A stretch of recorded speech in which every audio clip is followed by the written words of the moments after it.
When we started writing our thoughts down on paper, it opened up endless possibilities. Ideas could grow beyond the borders of the mind, and it changed the world. Somewhere along the way, we lost touch with paper, distracted by devices made for every purpose except for thinking and focus. On edge, waiting for the next notification. But what if new technology didn't pull us away from paper, but brought us closer to it? Listen.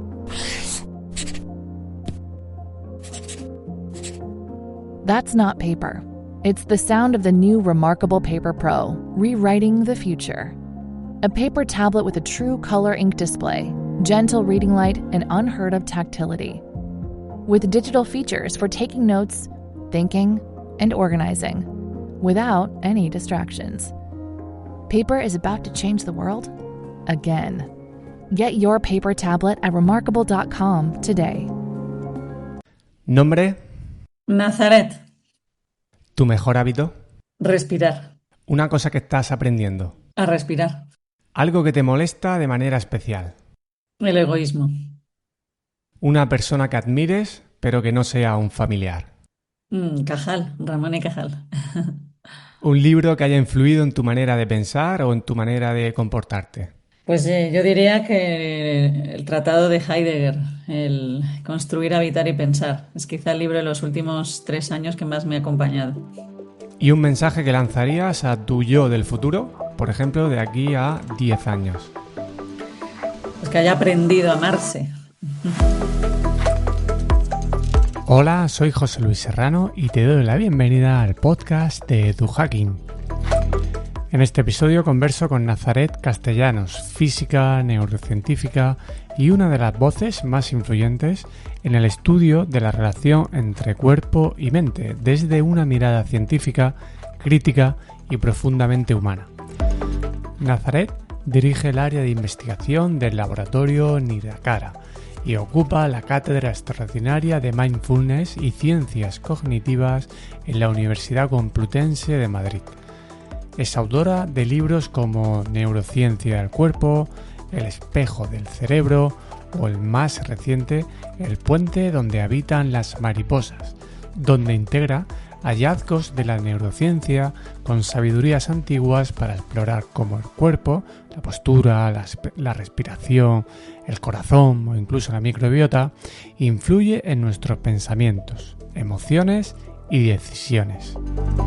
En esta conversación hablamos sobre cómo escuchar el cuerpo más allá del juicio, sobre la coordinación fisiológica entre órganos y personas, la interocepción como brújula interior y el modo en el que una respiración irregular puede afectar incluso a nuestra capacidad de atención y predicción.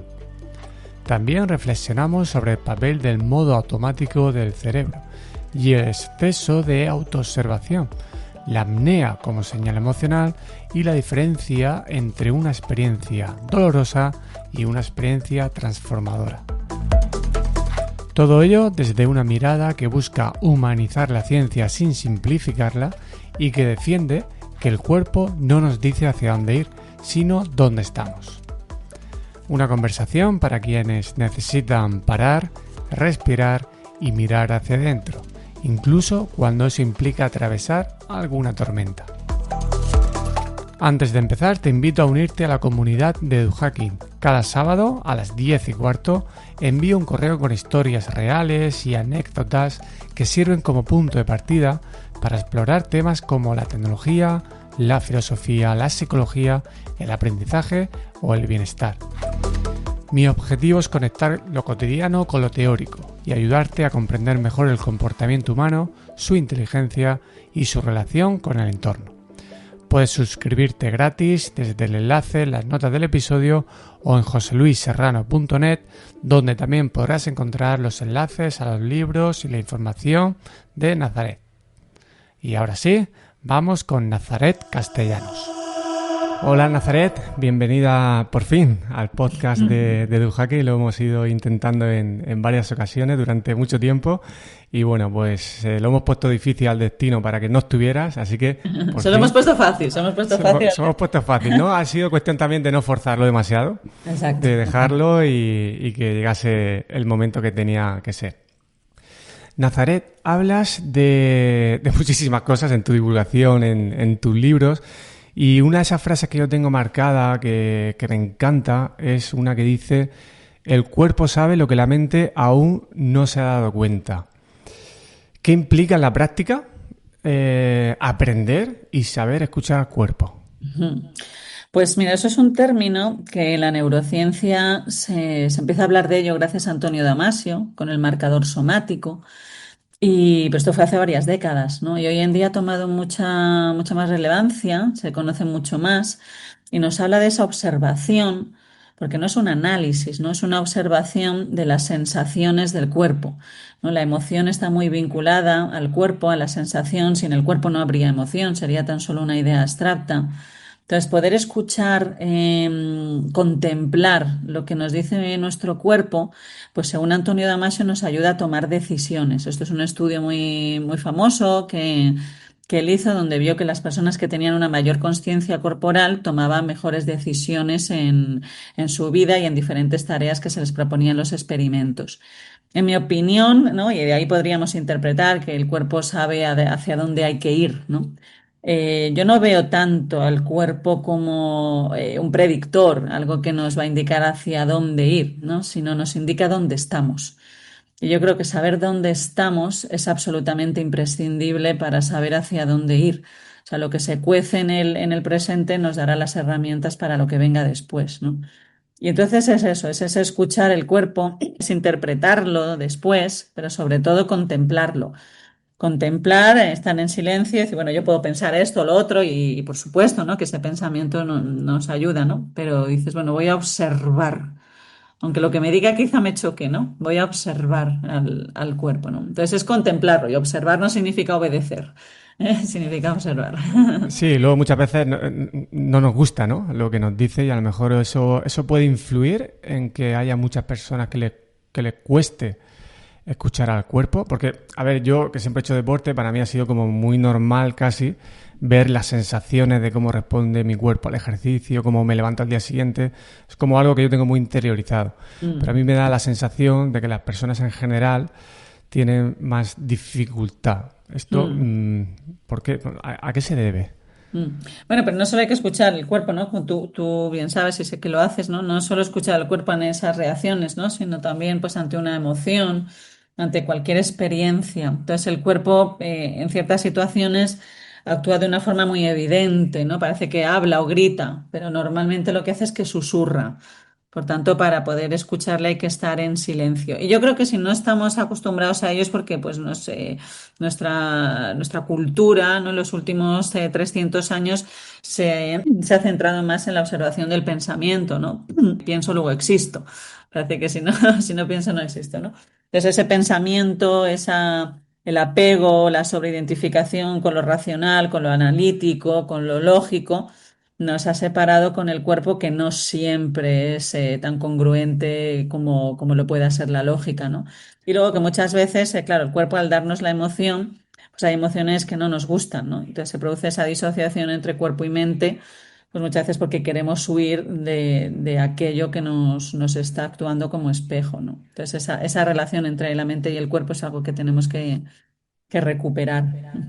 Tú eres especialista en el campo, tu origen, ¿no?, de neurociencia, pero defiendes mucho que hay que humanizar la ciencia y hablas mucho de filosofía, psicología, literatura. ¿Cómo consideras que este tipo de disciplinas deberían volver? Porque yo creo que antes estaban muy unidas y luego lo hemos ido fragmentando. Pero ¿qué aspectos consideras que son fundamentales para que estas disciplinas se vayan relacionando mejor? ¿Y cómo aparece el concepto de biosofía por ahí entre este tipo de cuestiones? Pues bueno, la ciencia hoy en día yo creo que es una de las formas de conocimiento más fuerte, ¿no? A la que más escuchamos y parece que tuviera casi más importancia que las demás, ¿no?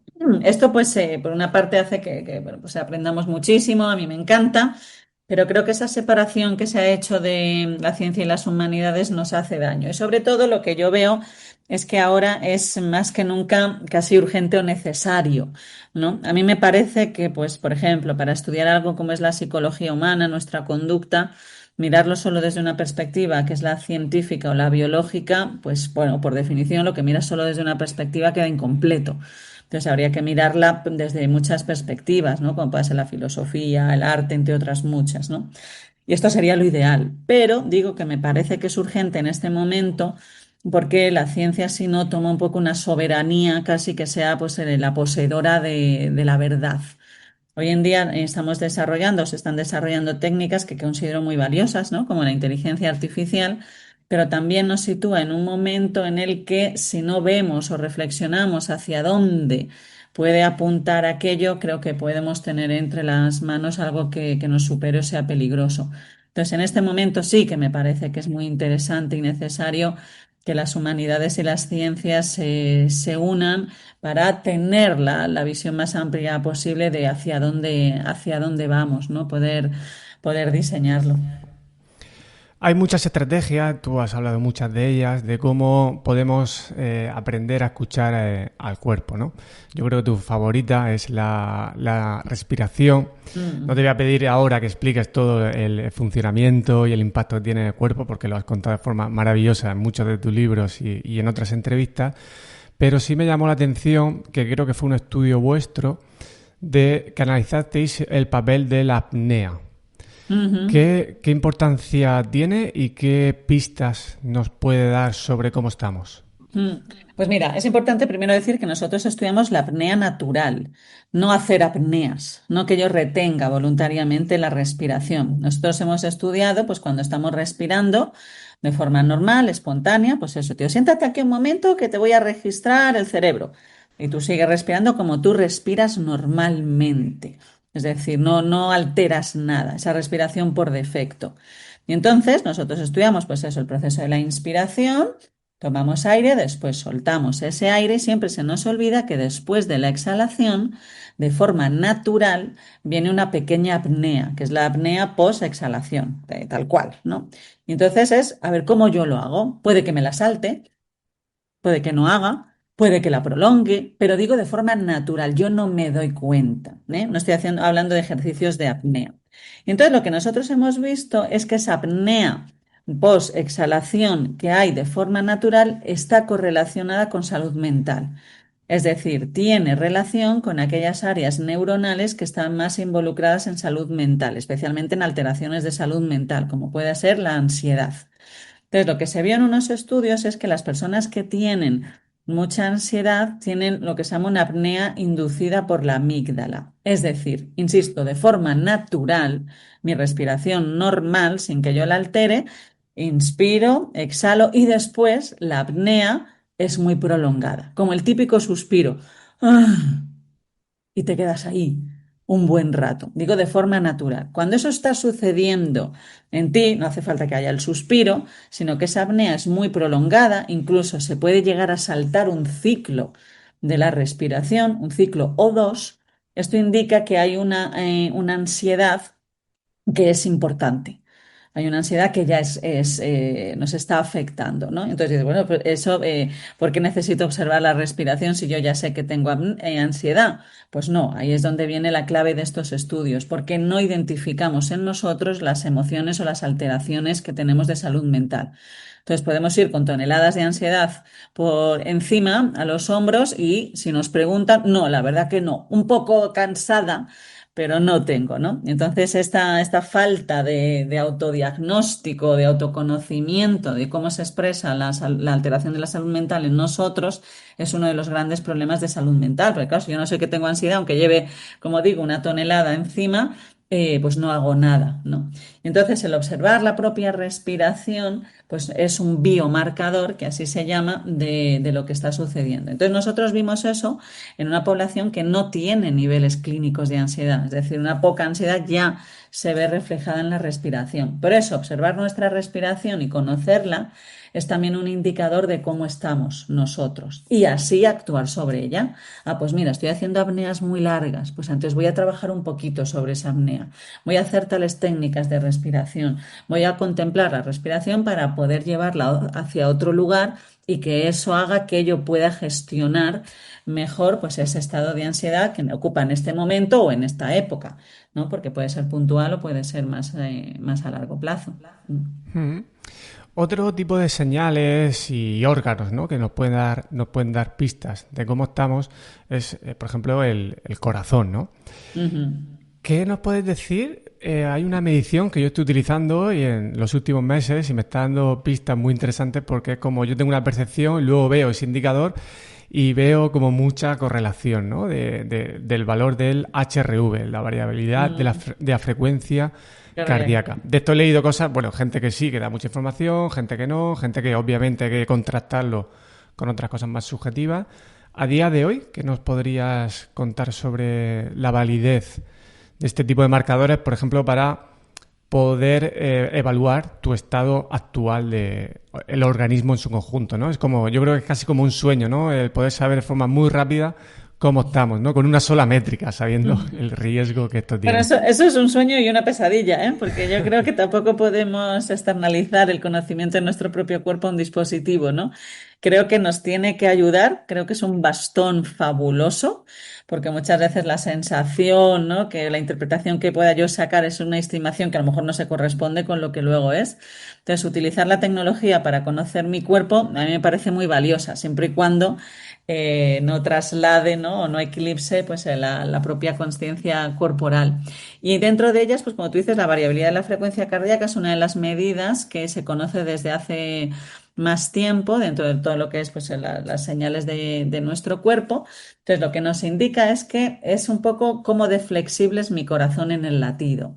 Si mi corazón fuese muy, muy rítmico como un reloj, la variabilidad de su frecuencia es muy, muy baja. No, pues no hay variabilidad, siempre es igual, tiene un periodo muy fijo. Entonces, lo que nos dicen los estudios es que en las prácticas que son más saludables, por ejemplo, hacer deporte, hacer meditación, aumentan la variabilidad de la frecuencia cardíaca. Entonces, tú me dices, ¿y por qué es bueno aumentar la variabilidad de la frecuencia cardíaca? Porque se ha visto que esto correlaciona con medidas de bienestar, de medidas cognitivas, de atención, de memoria y de percepción menos subjetiva. Cuanto más rítmico es mi corazón, mayor es la sensación de subjetividad que yo tengo. Es decir, esa frase que yo repito también un millón de veces, ¿no? Que no vemos las cosas como son, sino como somos.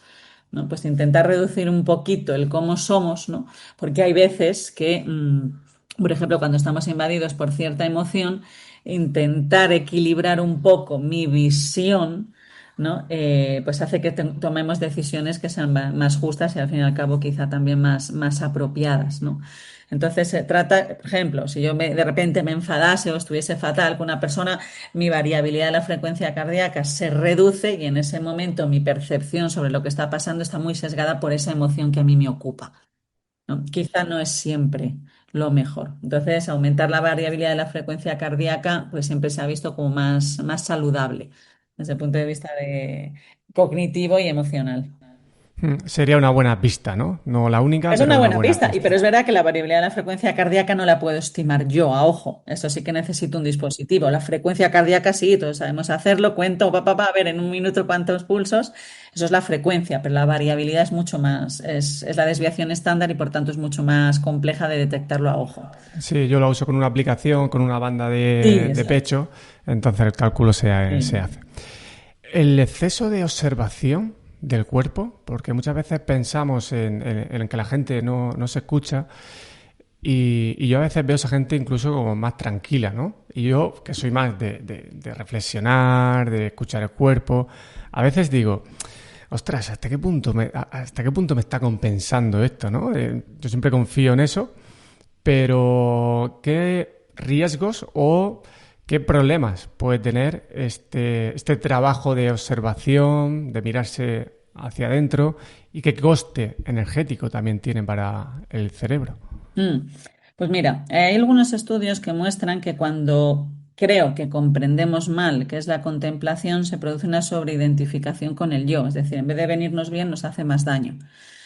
¿En qué se traduce eso? Pues cuando se dice observa cómo te sientes, obsérvate, pues nos pasamos el día analizándonos y todo es una autorreferencia constante de cómo me he sentido, cómo estoy, cómo... Y entonces se crea lo que se llama la dependencia del yo. No puedo dejar de mirarme. Entonces eso es, y de analizarme. Y de esto lo he hecho bien, esto lo he hecho mal, esto que me han hecho me duele, esto no me duele. Entonces ahí hemos metido muchísimo juicio. Entonces ahí es donde se ha visto que nos hace daño. Entonces yo creo que para mí es una comprensión que a lo mejor pues eso, nos hemos confundido un poquito o ha habido frases que nos han dado, nos han llevado a pensar que eso era así, ¿no? La observación de uno mismo siempre tiene que ir acompañada, ¿no? Según nos dicen los textos, de una observación que sea un poco ecuánime. ¿No? Que sea esa observación, sin ese juicio, porque si no, pues ya tengo que se crea esa dependencia. Y luego, pues como tú dices, es verdad, ¿no? Que tendemos a pensar que la observación del cuerpo, la conciencia del cuerpo, es un poco lo que nos arraiga a esa conciencia, ¿no? Pero no todos aquellos que se dedican al cuerpo están tan vinculados a su conciencia, ¿no? Es así como que esté la mente separada del cuerpo es peligroso, que el cuerpo esté separado de la mente también. Hay muchas personas que tienen cuerpo que han desarrollado una conciencia corporal que es excesiva y se han alejado también de la otra parte. Entonces, yo creo que hay que buscar un poco ese equilibrio, ¿no? Entre ambos, es el equilibrio, no es que el cuerpo tenga absolutamente, sea ahí todo, ¿no? Mm, Es el puente es un lugar, decía Heidegger. correcto, correcto. Hay una cuestión que me ha recordado ahora al hablar de cuando estamos como mirándonos demasiado dentro, que nos podemos desconectar de los demás, y he recordado una de las cosas de las que hablas tú en tus libros, y es esa posibilidad de conectarnos a otras personas, especialmente cuando están de manera presencial, aunque como dices, incluso tú y yo ahora Sí, podríamos conseguir cierta sí, sí que la conexión, hay, sí que la aunque hay, sí. parece que puede ser más difícil, pero yo también siento que sí que la hay. ¿Qué es esa coordinación fisiológica? ¿Cómo se produce esa conexión entre órganos? Según cuenta, pues todavía esto es un campo un poco que bueno, que tampoco a lo mejor no hay ciertas o no hay o No, sí, es un campo que confianza tiene o... ya tiene bastante evidencia. Lo que pasa es que, bueno, es reciente para el mundo científico, pero no, ya se conoce bien, se han publicado estudios muy fuertes, pero sí es verdad que queda mucho por hacer, igual que la respiración, pues ya está más que asentada, pero solo se ha abierto la puerta, ¿no? Queda todo por descubrir. Entonces sí que se ha visto que la sincronización entre cerebros ya se conoce desde hace pues más de 15 años. La sincronización entre corazones también, y la que se empieza a estudiar más, que de momento es la que está un poco más débil en cuanto a aval científico, es la sincronización entre los sistemas hormonales. Pero lo que nos dicen los estudios es que cuando estamos en comunicación con una persona, el cerebro está intentando replicar lo que hace el otro cerebro. Y cuando estamos en contacto con otra persona, nuestro corazón cambia la dinámica cardíaca en función del corazón del otro. Por tanto, ¿no? Tenemos pues esa relación. Y a mí me gusta muchísimo, ¿no? Porque es una relación, como decíamos antes, que no es lógica, que no es a través de la palabra, que simplemente sucede y yo no la sé. Por ejemplo, esta mañana mi hija jugaba a ir detrás mío, ¿no? Sin que yo la viese, pero bueno, ya la estaba viendo, ¿no? Y entonces dice, ¿por qué me has visto? Y bueno, es verdad que yo la veía, ¿no? Porque se movía detrás, ¿no? Pero le he contado esto. Y aunque yo no te vea, mi corazón te estaría viendo. Ah, entonces te lo dice. No, no me lo dice conscientemente. O sea, yo no de repente no capto que está ahí si no la veo. Pero no lo capto conscientemente. ¿Por qué? Porque la interocepción es inconsciente. Entonces, la interocepción es la información que le llega al cerebro de lo que pasa en los órganos. Entonces, aunque yo no sea consciente de ello, mi cuerpo lo ha notado. Y nuestra parte consciente es solo una parte de nosotros. Y esa parte consciente bebe de lo que no es consciente, pero yo no puedo saber lo que está sucediendo debajo de la tierra, ¿no? Pero que nuestros cuerpos estén interaccionando ya es en sí algo que me parece espectacular, ¿no? Y me gusta mucho eso, que sucede independientemente de nuestra voluntad. Me parece casi como mágico, ¿no? Si esto lo dices hace 20 años, ¿no? Lo que ayer era magia, hoy es ciencia. Incluso se ve, por ejemplo, claramente yo con mi mujer y mis hijos lo veo, sobre todo con el pequeño, hay una conexión ahí. Es que cuando mi mujer tiene un día más nervioso, veo al Ah, sí. pequeño, es que es radical, Sí, o sí, sea, sí, sí, sí. van muy sincronizados. Con el mayor no Completo. tanto, pero con el pequeño No sé muy bien por qué, pero sí que noto esa parte. ¿Y esto se puede de manera consciente? ¿Se puede hacer algo? ¿O esto es de las cosas que no podemos controlar y a No, sí, veces sí, es... sí. Poco a poco, como vamos conociendo los mecanismos, pues vemos lo que le va influyendo. Entonces, por ejemplo, favorecer la sincronización entre corazones con nuestros hijos parece muy importante. Entonces, una de las formas que hay para favorecer esa sincronización entre corazones es que mamá respire lento. Cuando mamá respira lento, se favorece la sincronización entre el corazón de mamá y el de los hijos. Y esto, por ejemplo, se ha visto que mejora su tono vagal, neurodesarrollo. Ahora, yo me planteo muchas veces, ¿no? Vale, yo quiero que mi hija se sincronice conmigo, pero ¿cómo está mi corazón? ¿No? Para mí la sincronización entre cuerpos siempre ha sido una llamada a la responsabilidad, a cuidarnos a nosotros mismos por lo mucho que impactamos a los demás. A lo mejor en cierto momento es mejor que no se sincronice. Entonces, o bueno, o tiene que aprender de todo, ¿no? Pero un poco esa obligación casi de cuidarnos para ver qué le damos al otro, qué entregamos. No, no es gratuito, aunque yo no vaya por ahí pegando gritos y haciendo malos gestos, ¿no? Ya, ya, pero ¿qué está transmitiendo tu corazón, ¿no? O sea, la responsabilidad de cuidarnos excede nuestra piel. Y por eso, pues para mí también era un poco el libro un llamamiento a decir, así como ya hemos aprendido a cuidar nuestro cuerpo, que cada vez pues está más extendido, pues eso, hacemos deporte, que si esto no como, que si tal, pues hagámoslo también con nuestra psicología. Hay que cuidarse, hay que revisarse, hay que sanar, todos almacenamos muchas cosas, por supuesto que nos han hecho daño, nadie, no hay que acusar, ¿no? Ni juzgar todos, pues, pero sí que está en nuestra responsabilidad ver qué hacemos con aquello que nos ha sucedido. Porque dejar nuestra psicología un poco a la deriva, pues bueno, lo que sabes tú que se producen unos choques que son tremendos. Y está muy bien que hables de esto porque muchas veces que parece que cuando te cuidas estás siendo como egoísta, Pues ¿no? Y sí, decir, sobre no, todo no, es mamá, sobre que, todo mamá. claro, no, me estoy cuidando porque esto te vas a ganar tú y las personas con las que me cruce, ¿no? Exacto, Y yo creo que es exacto. importante entender que el socorrista tiene que cuidarse Exacto. para poder también ayudar a otras personas, pero luego tiene que salir para poder seguir ayudando a otras personas. Es decir, lo podemos ver desde el punto egoísta, que creo que no tiene nada de malo, ¿no? Querer cuidarse, creo que es una responsabilidad incluso, ¿no? Esa imagen que has puesto es muy buena, ¿no? Imagínate, ya es una piscina, tu casa de socorrista tira por el suelo, que no puede ni tenerse en pie. Uy, pues me encantaría que usted se cuidase, Claro, ¿verdad? Pues claro. imagina que todos somos socorristas de nosotros mismos y de los demás, ¿no? Qué bonito, sí, me ha gustado esa imagen.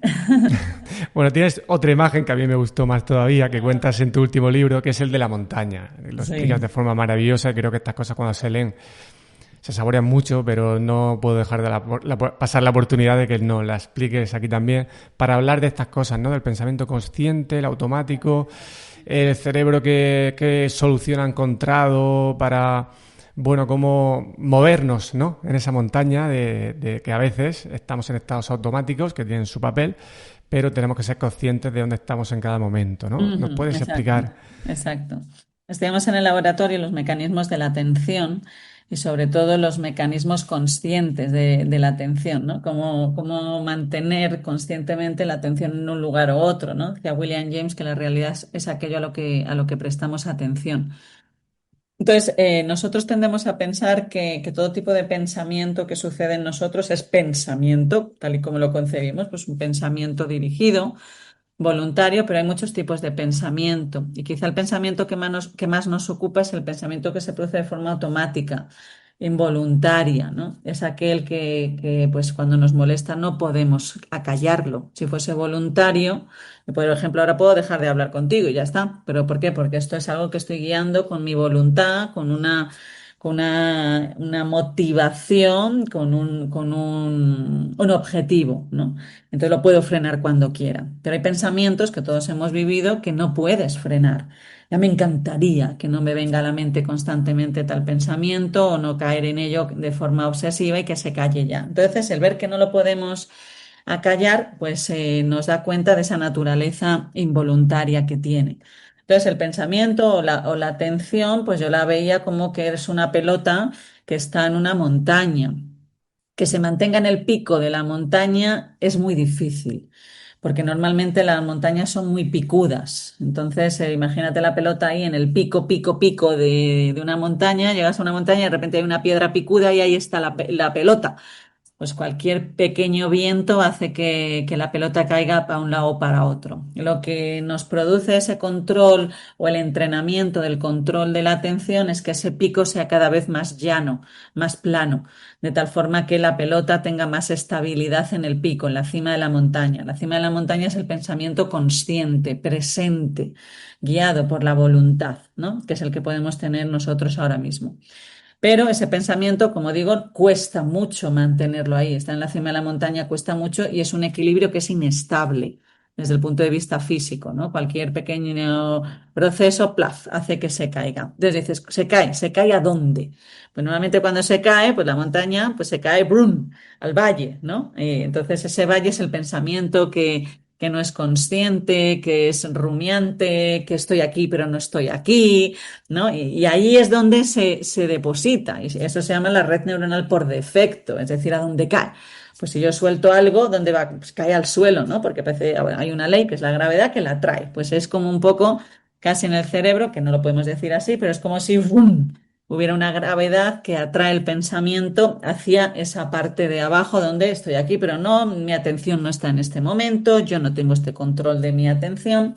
Entonces, ¿qué es lo que pasa? Pues que la vida se pasa en ese subir y bajar la montaña. Entonces, realmente nuestra atención sería un escalador, ¿no? De escalador de montañas, donde pasamos de un pensamiento consciente a uno que no es consciente, de arriba a abajo.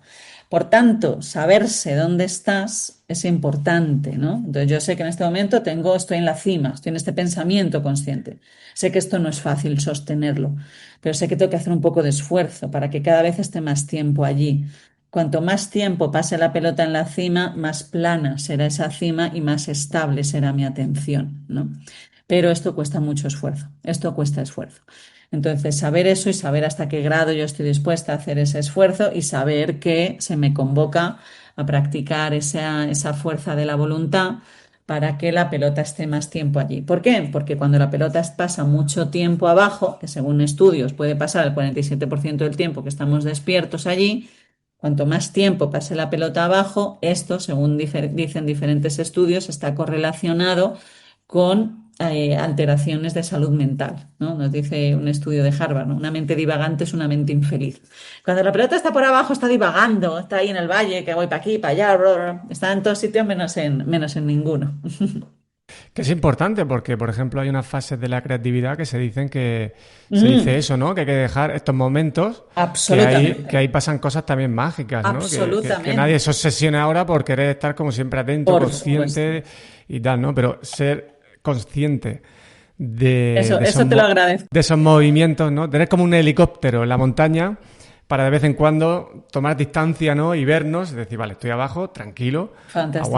aguanta el momento, que no pasa nada, estás No, no, y como dices tú, tiene funciones, es necesario, tiene funciones estar ahí abajo. Por eso digo que es un escalar de arriba a abajo. Sí, ese apunte es muy, muy bueno. no querés solamente disfrutar de la cima, de la vista desde arriba. Ahí te pierdes mucho también. Sí. Hay otra de las cuestiones del cerebro que está relacionada con la predicción, ¿no? Y tú también Sí. hablas de cómo la respiración irregular y demás puede afectar a estos procesos de predicción, ¿no? Y que al cerebro pues se le da muy mal la incertidumbre y con esto lo pasamos mal. ¿Nos puedes explicar esto Sí. con más claridad de lo que lo he hecho yo? Tú lo has hecho muy bien. Mira, el otro día con un compañero estábamos hablando de algo, ¿no? Que es la microfenomenología, movimiento filosófico, me parece muy interesante. El cerebro, una de sus, parece, ¿no? Según indican las teorías actuales, una de las funciones principales del cerebro sería predecir lo que va a pasar. Pero ¿qué pasa? Que hay veces que lo que predice ya es, pues, a lo mejor de un carácter muy negativo, pues porque estamos en algún problema. Es decir, que esa predicción no siempre es del todo certera. O sea, no estima bien lo que va a pasar, no es un adivino, ¿no? Sino que predice según tu estado. Entonces, esa capacidad que tiene nuestro cerebro para predecir es una de las grandes propiedades que tiene y es una de las últimas funciones que se supone que evolutivamente se ha desarrollado. Pues fíjate, que yo me ponga en el lugar de anticiparme a un futuro hipotético. Eso tiene, bueno, requiere una cantidad de recursos neuronales maravillosos y fíjate todo lo que nos ha permitido, ¿no? O sea que si yo pongo una piedra tras otra aquí a tal, a lo mejor hago un puente, entre otras muchas cosas, ¿no? Eso es maravilloso, esa capacidad de predecir, de anticiparse y luego en nuestra propia vida. Pero ¿qué pasa? Que le gusta acertar. Entonces, cuando tiene pocas herramientas para predecir, pues por ejemplo, estamos ante una situación de pues que hay un conflicto, ¿no? Que hay una crisis, no sé qué va a pasar. O sea, realmente nunca lo sabemos, pero es que hay veces que es verdad que dices, puede pasar una cosa u otra y pueden ser muy diferentes. Entonces, esa incertidumbre es un gran estresante. Nos cuesta muchísimo vivir con una incertidumbre, con una decisión pendiente. ¿Por qué? Porque le fallan esos propios sistemas. Entonces, ahí es verdad que lo que nos puede ayudar es un poco entregarse a esa incertidumbre, observar mucho nuestro propio cuerpo y luego intentar equilibrar los sistemas de predicción. Entonces, cuanto más nerviosos estamos, más se acentúa esa capacidad o esa tendencia o esas ganas de predecir e intentamos controlarlo todo para tener más certeza en la predicción. Entonces, pues antes si pasa esto, entonces esto puede indicar y se vuelve loco hiperanalizando todo para tener más herramientas para poder predecir, porque le asusta. Hay futuros que asustan, ¿verdad? Entonces, esto, pues claro, estresa. Entonces, una de las formas, ¿no?, que nosotros habíamos estudiado era como cuando hay incertidumbre, pues entre otras, el cuerpo responde también a esa incertidumbre. Cuando estamos en una situación que es un poco más compleja, nuestra respiración se vuelve menos regular.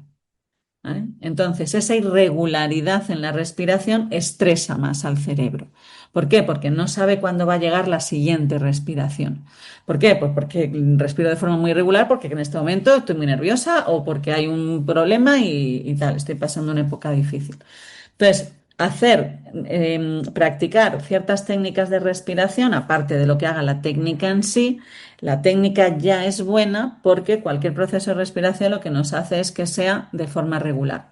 Aunque yo te diga respira en 5, luego en 4, ahora en 8, me da igual, es que repites una secuencia. Y durante ese tiempo estás haciendo que la respiración sea regular, la hagas como la hagas, pero que sea regular. Entonces, lo normal o lo que nosotros hemos visto es que la propia respiración, sin entrar en técnicas, que por supuesto que sí, pero ya solo la propia respiración, intentar hacerla más regular. Por ejemplo, aquí nos ayudan mucho los mantras. ¿Por qué? Porque cuando respiramos, cuando hablamos, respiramos. Cuando hablamos, inducimos un patrón respiratorio. Entonces, si yo repito siempre la misma palabra, estoy haciendo que mi respiración sea regular. Una palabra, una frase, ¿no? Om Mani Padme Hum. Om Mani Padme Hum. O la que sea. O Señor Jesucristo, ten piedad de mí, ¿no? Como decía el peregrino ruso. Entonces, si yo la repito una y otra vez, el patrón es muy regular. Luego, aparte, tiene la propiedad de los mantras en que te estás repitiendo una frase. Por tanto, estás acallando el diálogo interior del cerebro. Cuando tenemos ansiedad, pues el diálogo gira en torno a qué ha dicho, qué dice, pero entonces en torno al problema.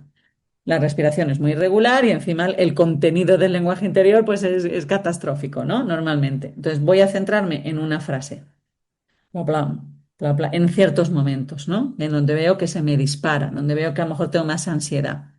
Entonces yo misma voy regulando con esa frase o con esa palabra mi propia respiración y evito un poco ese contenido. Entonces lo que se ha visto es que esas estructuras neuronales más involucradas en la ansiedad reducen su actividad y por tanto se reduce esa expresión ansiosa que tenemos. Cuántas soluciones sencillas y gratuitas tenemos, porque eso que acabas de explicar es muy potente, pero claro, hay que entender también que hay que practicarlo antes y no esperar como esos resultados, ¿no? Yo, por ejemplo, por la mañana me gusta hacer mis 5 minutos de respiración, luego hago pilates y realmente el pilates a mí personalmente me sienta muy bien por el control de la respiración. Exacto, claro. Porque estoy escuchando a la monitora y continuamente va marcando el ritmo de la respiración. Y yo cuando acabo la clase digo, ostras. Y luego cuando llega algún momento crítico, pues tengo como más a mano, ¿no? Ahí ese entrenamiento. Exacto. Hablabas también de esas maravillas que nos ha dado la capacidad de predecir, la capacidad de ficción, de imaginar el futuro, pero también nos trae ciertas pesadillas, ¿no? Es el superpoder que a lo mejor tenemos que pagar cierto precio. Por ejemplo, cuando tenemos pensamientos que sabemos que son improbables de que puedan suceder. Por ejemplo, que mi hijo vaya, que de repente estoy durmiendo un poco la siesta. Esto es real, me ha pasado hoy, ¿eh? Y de repente he visualizado a mi hijo mayor que se caía y se daba un golpe en la boca, ¿vale? Si en ese momento yo intento suprimir ese pensamiento, Se fija, eso ¿no? es error. Sí, Porque eso es lo esto que... es contraproducente y en esos momentos, ¿qué podríamos hacer? Bueno, inhibir cualquier pensamiento o cualquier emoción, más bien, ¿no? Cualquier emoción en principio sería contraproducente. A mí me gusta hablar de migrar los estados de ánimo, es decir, dejas que se exprese, le das un tiempo razonable y luego intentas llevarlo a otro lado. Me gusta utilizar la palabra migrar porque nadie ha dicho que las migraciones sean fáciles y nadie ha dicho que lo vayas a conseguir, llegar al otro lado, ¿no? Entonces es un intento. Entonces, esto que nos ocurre, ¿no? Por ejemplo, con los hijos, ¿no? Que de repente ves una imagen claro, te pones muy nervioso. Realmente el cerebro genera la imagen. Entonces, si yo veo una imagen de mi hija accidentada, pues es un impacto impresionante. Entonces, no es un miedo que yo le diga, no, no tengas miedo. Ah, perdona, me acabas de enseñar una imagen tremenda. Entonces, también dejarle espacio a las cosas. ¿Por qué? Porque tienen una función. Esas imágenes que nos aparecen, ¿no? Yo creo que todos los que somos padres aquí lo hemos vivido mil veces, ¿no? Pues están ahí para proteger, para que te anticipes a posibles daños y gracias a ello, pues, oye, yo creo que ha sobrevivido la humanidad, ¿no? Si no hubiéramos tenido esas imágenes y nos despreocupamos, pues tú ya sabes, los niños, lo que podría pasar, ¿no? Ahora bien, esa imagen, pues eso, cuando estamos en un conflicto, ¿no? Y si hace esto, y si dice lo otro, pues es verdad que nos ayudan a prepararnos, pero también es verdad que si son excesivas nos hacen daño. Entonces, yo creo, como dice Rumi, ¿no? Recibe cualquier emoción en la puerta porque viene del más allá a mandarte un mensaje. Todas las emociones tienen una función. Ahora, para mí es el equilibrio, ¿no? ¿Hasta qué momento tú ves que eso ya está siendo excesivo? Y claro que hay veces que nos hacen mucho daño, ¿no? Porque se nos desequilibra esa parte. Y como tú dices, no siempre conseguimos frenarlas, ¿no? Y hay veces que pasamos épocas donde la emoción nos ha superado completamente, ¿no? Y no sabes cómo volver a coger las riendas. Entonces ahí a mí sí que me parece que tenemos que reconocer cuando estamos en ese estado y a lo mejor pedir ayuda o buscar información de cómo poder salir, porque no todo lo que nos sucede a lo mejor en ese momento tenemos herramientas y fuerza suficiente para llevarlo nosotros solos. Eso es algo que también afecta mucho a las alteraciones de la salud mental que observamos tanto hoy en día. Dejamos que se curen con el tiempo. Y a mí esa frase, por ejemplo, me parece que ha hecho mucho daño. El tiempo pondrá todo en su sitio. No sé cuál es su sitio y no sabrás cuál habría podido ser el otro. Pero hay emociones y situaciones que a lo mejor nos sobrepasan. No estamos entrenados para tener tantos recursos para las situaciones tan difíciles que muchas veces tenemos que llevar, porque nuestra formación y nuestra educación se ha centrado más en formarnos como profesionales. Pero yo me he encontrado, ¿no? Con que yo he estudiado muchísimo toda mi vida, porque los que nos dedicamos a la investigación, ya lo sabes tú, no hemos hecho otra cosa, ¿no? Que acumular títulos de másters y cosas. Y yo me he encontrado con situaciones es que yo no sé qué hacer. Yo no sé qué hacer. Entonces, igual, sí, yo he estudiado mucho, pero sin embargo, yo no estaba dotada siempre de los recursos. O muchas veces tienes los recursos, pero a lo mejor no tienes en ese momento la entereza para ponerlos en práctica, ¿no? Porque algo ha sucedido que ha minado tu seguridad, tu autoestima, por muchísimas situaciones que te puedes encontrar con que en este momento yo no puedo levantarme sola. Y me parece tan sano, me parece tan humano y me parece tan inteligente pedir ayuda que yo creo que si todos normalizásemos un poco más el pedir ayuda y pedir ayuda a personas que saben, porque nos apoyamos muchas veces en los amigos, los familiares, que es maravilloso, por supuesto, ¿no? Pero no siempre el otro sabe lo que hay que hacer, ¿no? Y no siempre, a lo mejor el primer terapeuta que te encuentras es el que más te ayude. También es un proceso de búsqueda de qué sistema me viene mejor a mí. No significa que hay uno mejor que otro, sino con cuál conecto en este momento más, ¿no? Pero es una búsqueda también la salud mental se basa también en saber buscar ayuda. Y yo creo que eso, pues, cada vez está más normalizado y ahí, en mi opinión, creo que estamos dando pasos positivos.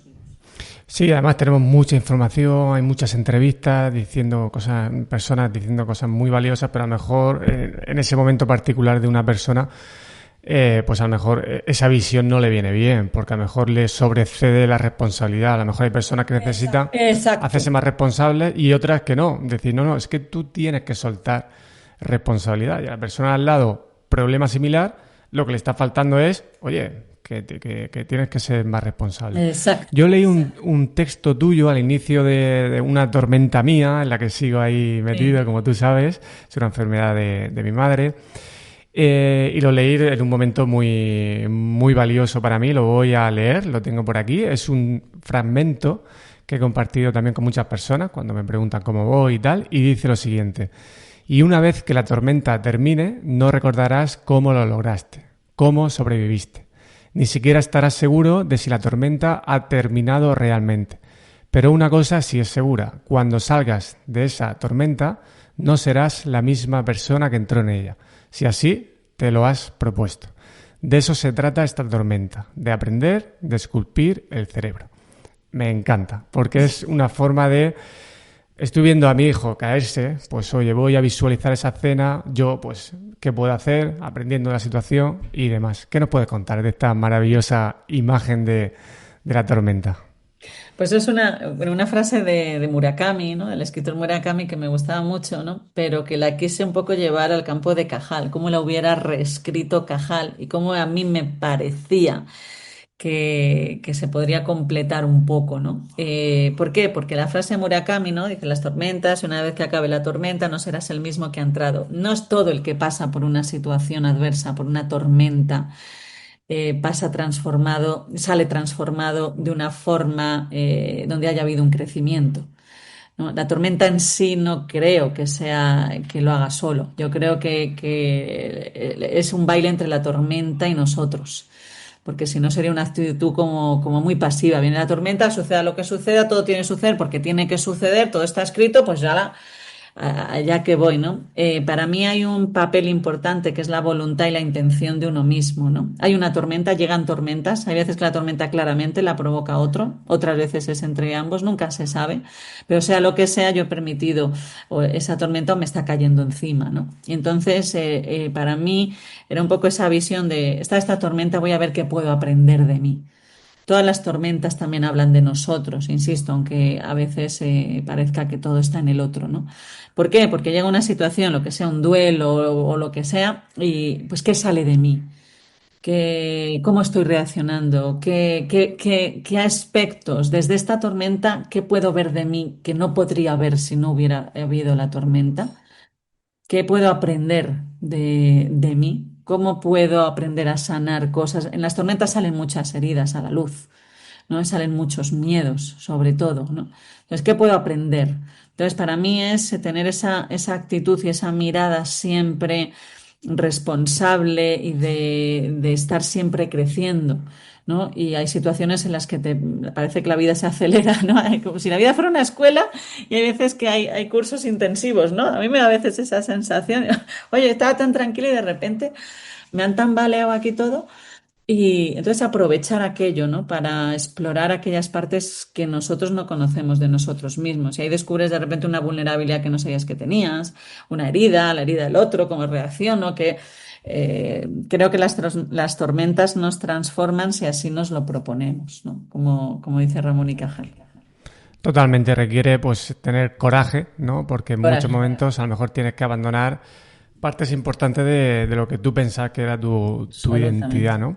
Y luego esa reconstrucción, ¿no? Que hay que Ujú. hacer cuando esa tormenta ya creemos Exacto. que ha pasado. Y para finalizar, Nazaret, ¿qué mensaje o qué idea te gustaría dejar de todo lo que hemos hablado? O de algo que te apetezca decir y que no haya salido. Un mensaje que tú quisieras que alguien que haya escuchado esta entrevista y haya llegado a este punto, quisieras que se lleve o para practicar o para reflexionar.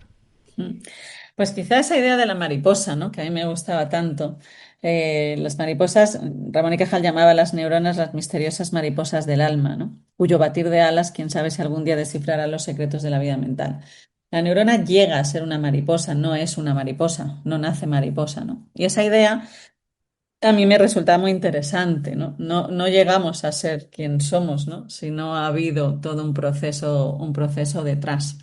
Entonces, este libro lo que yo pretendía era un poco, pues, invitar a reflexionar si a lo largo de toda nuestra vida podemos tener una actitud más activa de reflexionar sobre nosotros mismos, de ir eligiendo un poco nuestra pues hacia dónde queremos mirar, a sabernos, al fin y al cabo, escultores de nuestro propio cerebro. No dejar que sean los acontecimientos de la vida, las tormentas y las primaveras las que esculpan nuestro cerebro, sino qué hago yo en esas tormentas y en esas primaveras, ¿no? Para mí, si tuviera que decir un ingrediente fundamental una de las herramientas fundamentales del escultor, quizás sea eso, ¿no? La humildad, ¿no? Y sobre todo la intención. La intención es un poco dirigir hacia dónde, ¿no? Hacia dónde quiero yo llegar, ¿no? ¿Cuáles son mis valores en ese proceso? Y yo creo que eso es algo que tendríamos que reflexionar un poco más por nosotros mismos y por todas las personas que nos rodean, porque quedamos o no impactamos mucho sobre los demás. Pues es muy bonito que alguien como tú que conoce, que va conociendo y explorando cuerpo, pues no lo vea todo como con una visión determinista, sino que también vea ese espacio de mentalidad de crecimiento y que con intención sí que podemos hacer algunas cosas y otras veces pues simplemente queda aceptar, aguantar el chaparrón, refugiarse y volver a salir. Nazaret, muchísimas gracias por tus libros, por esta entrevista, que además estamos en un 28 de julio a las 5 de la tarde. Tiene mucho mérito que hayas querido estar en esta fecha, en este momento. Te lo agradezco mucho el acompañamiento que tú, sin saberlo, me has estado haciendo estos meses y un honor. Con lo que queda por delante. Muchas gracias. Gracias, muchísimas gracias a ti, José Luis.